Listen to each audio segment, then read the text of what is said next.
Ndabona hamo kenana ndo mazike ndo mungwechi dejeni diko eburu sowete ha maje kuno maje kele mun ndewo diko je na na chun ke wetano ni diko asinu je no no chuno nna nyuku yeba awure efi na ro ganya efi na ro kwa ganya iye fi ano na kitabu ebe ka na eje Magu ne paka osile ba amma ko se jebe on haro panya amma after today anything can happen any day ke no ndo pako ke ko ye goro kwa onye goro kwa no onye kukuja mama kwa ya grupu we ma one day oka grupu we na naga na moto ai ke ne ro chine ke pasano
worldwide.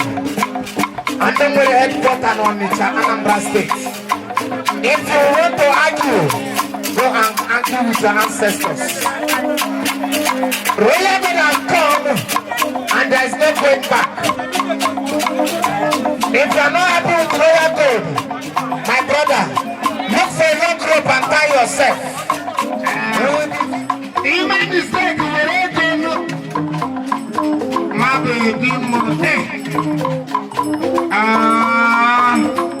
and then is it the look? I am what I do. The reason I am a different than you. How the bell now? I can't let the bell go. I think you don't know the little Saramati. Let the back. Come back and come back. And the economy is very, very hard. The Lord is good. Hey, yeah. I'm a good man. You want to check the game with people? Because I don't go on after.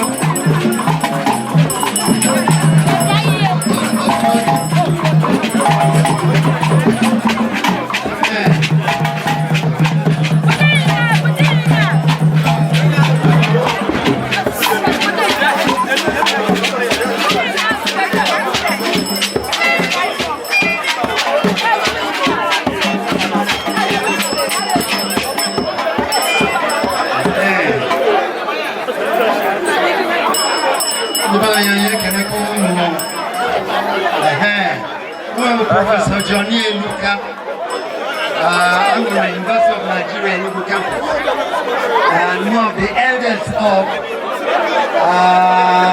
Enugu Legon, and I whether you can move.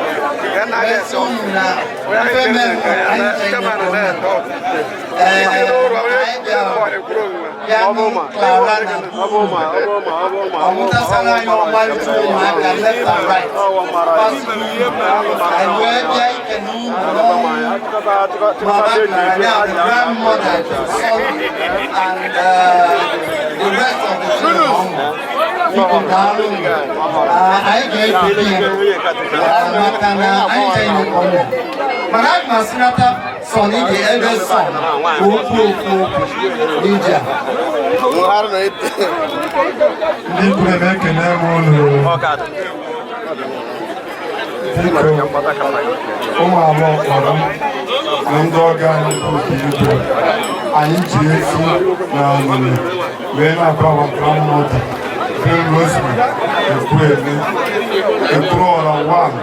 For whom?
Wisdom, sister, wisdom, sister Babia, sister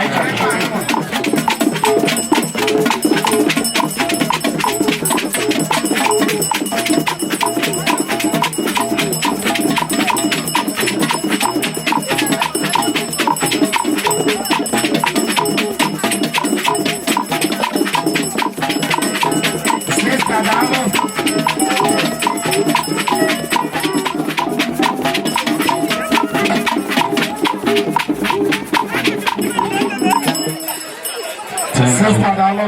Thank you. Sister.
anụba ọga anya bụ ihe bịara ebe a na-asị ka anyị were nke a wee sị ekene dịkwa Jizọs n'ihe a mere. Ụmụnne m ndị bụ ọgazi ndị anụwa n'ebe a kịta anụwa bụ the only daughter papa anyị ha nwere na ụmụ nwoke 8 ya bụ sọsọ ofu nwaanyị ha nwere. Ekene lili Chukwu o nwetakwara ndị niile dị otu anyị nọ n'ebe a. Biko ekene m unu ụkwụ unu ji bịa ka unu ga-eji wee na biko ekene dịla unu. Thank you. Sister,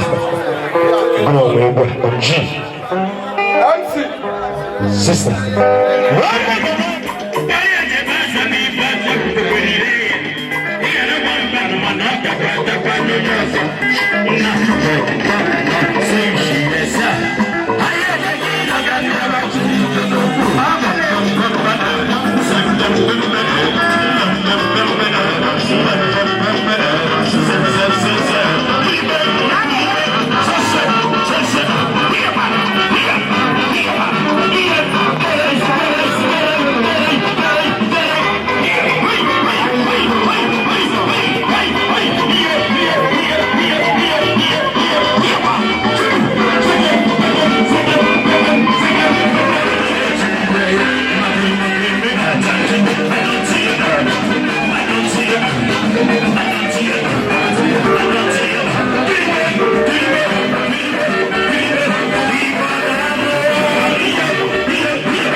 Adukuru Roslyn obodo Nyekweme ha ncha bụ the same mother and the same father.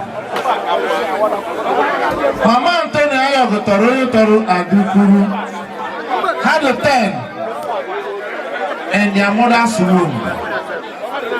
Onye nọ ebe a the professional Onya Jesuit College na Abuja. All so many estates Nigeria. Along with one remarkable thing,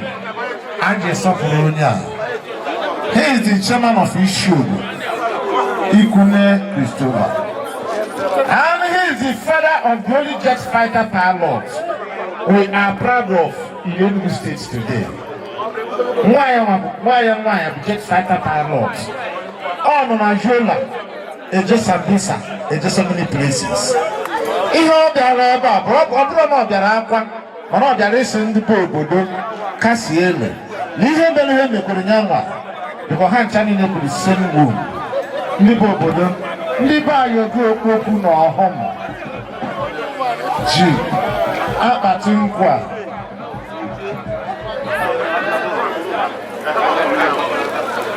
na envelopu a abịa unu n'ihe mere unu mere ha na ha ncha niile bụ 1 n'ofu ite ka mmiri a na-asọ. Anyị ekenekwa unu, ekene ndị Igbo ikwu na ibe bịara ebe a otobi Jesu. Biko ụmụnne m ndị mụ na ha mụrụ Kenanụ ekenekwa m unu ndewo ndị be anyị urukogole ndị na-amụ ya bụ ndị be Ngwechi na-eje na ekenere m unu ndị be Akadire ụmụ Ngwechi ngwarị ndewo.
Honorable Chief Modo, Ezama One Aleja.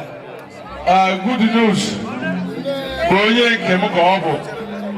Maganona Abu Evetana Mebuna Nobi. Owebuna Mama in a mine on Sundays. On Mondays, come to Manano. I know they were I know Maganeta Maria Jesus and Natalia.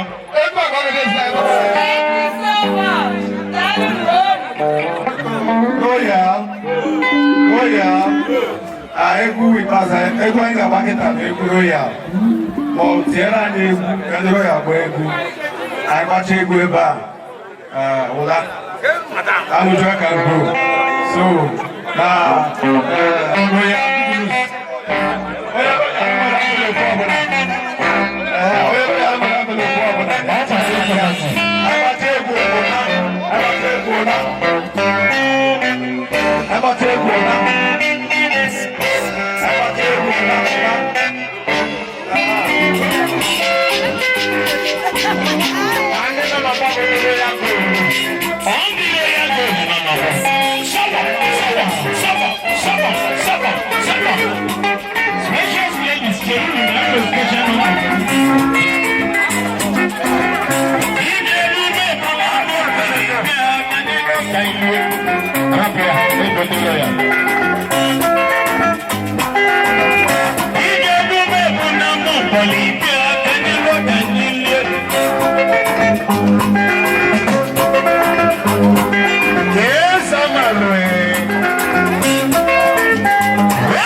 Why?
kenelin.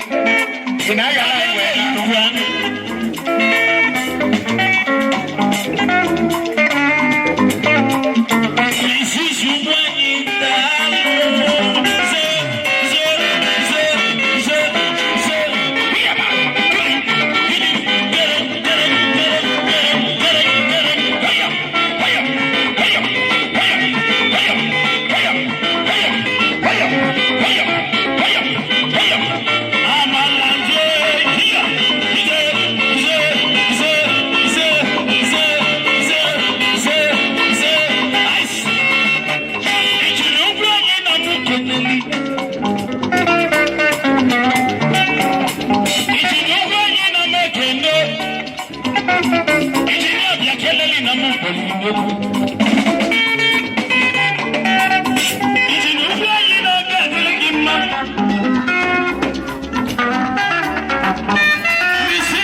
I thank all of you. You can keep on no.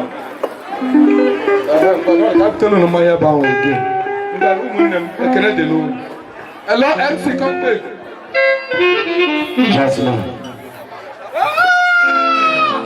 Ultimate Sonny and Welcome.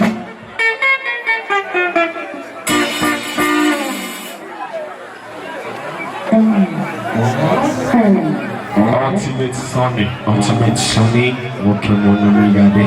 Ultimate Sonny, ultimate.